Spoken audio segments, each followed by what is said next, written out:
Today I wanted to talk to you about fibrofog. Fibromyalgia and fibrofog, they go hand in hand.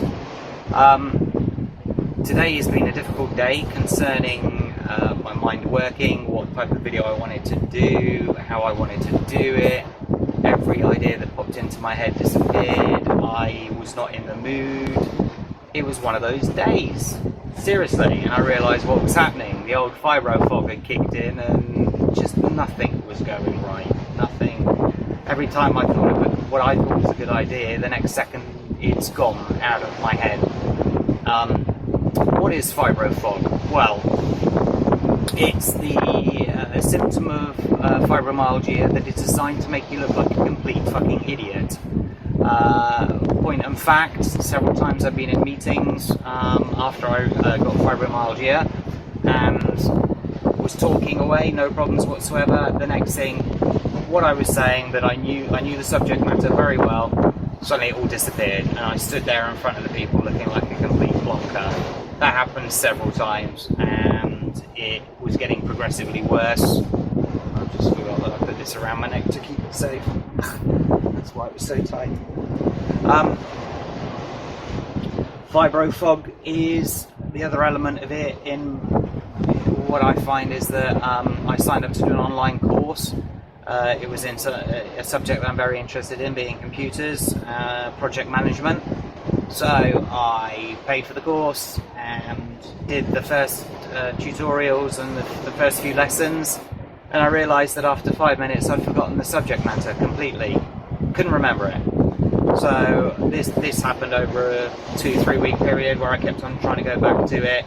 It seemed to be going in, you know, if I thought about it instantly, I remembered what it was that I just read or listened to, or saw for that matter, and then 5 minutes later it's gone. And this is sort of the typical fibromyalgia, fibrofog symptoms. It's a horrible part of it because it takes your confidence completely. In my case, I love being up in front of people, or loved, let's say it that way. You know, I had no problems with that. You know, I loved being the guy that spoke out, was the loudest at the parties, the loudest in the boardrooms, and then all of a sudden, complete stop. Couldn't remember what it was I was saying, and you look like a tosser, complete idiot. And it's devastating. It takes all your confidence. You have no confidence to discuss anything.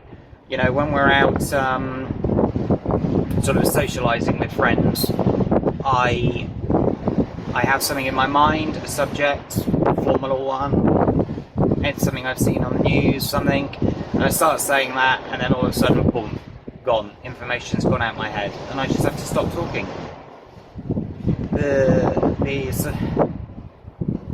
Typical fibrofog. Forgot what I was going to say.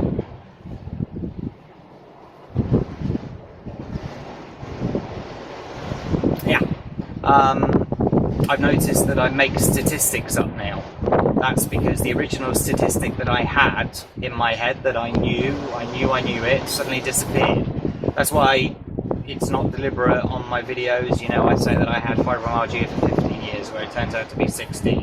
It turns out that like 320 kilometers, it's actually more, because the last time I counted it was 320 and stuff like this.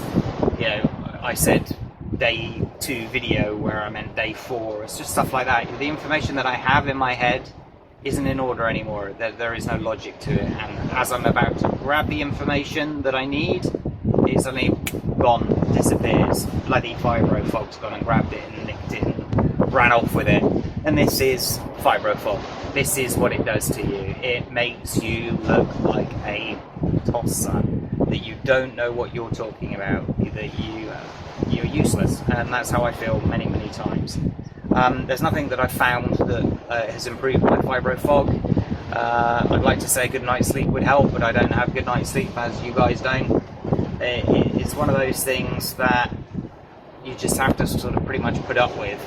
I've started to be more sort of generalized with my facts and figures, you know, rather than having the exact amount of 8,672,362, I now say around 9 million and stuff like that, because I find it's the only way that I can keep sort of chunks of information in the place that it should be. It doesn't always work. You know, I think my friends have noticed, I think they think I'm lying and that I'm a liar, because, you know, some of the things I say suddenly it makes no sense or is illogical, or they go away from the discussion and they Google it and find out that I'm completely full of crap. And it's not that my intention to deceive, it's my intention to give them some information, and it just disappears from my head and pisses off, and I've just got to fill the gap with whatever I think is the correct answer. You know, it's a horrible part of this disease. As if we didn't have enough to deal with, we then have to deal with the memory issues. You know, the one thing that I've always said with fibromyalgia is I can cope with the pain, I can cope with the fatigue, I can cope with the lack of sleep, but please don't let it take my mind. And it did, it has. It's not as bad as it used to be, but I don't know what I've done to change that. Maybe it is because I've sort of broken the information down into bigger chunks, the 9 million rather than the 8, blah blah blah. Yeah, it's tough. Fibro fog again, forgot what I was going to say. Jesus. Yeah, well, if it comes to me what I was going to say, then I'll speak up. If not, you guys have a great day. Take care of yourselves. Bye bye.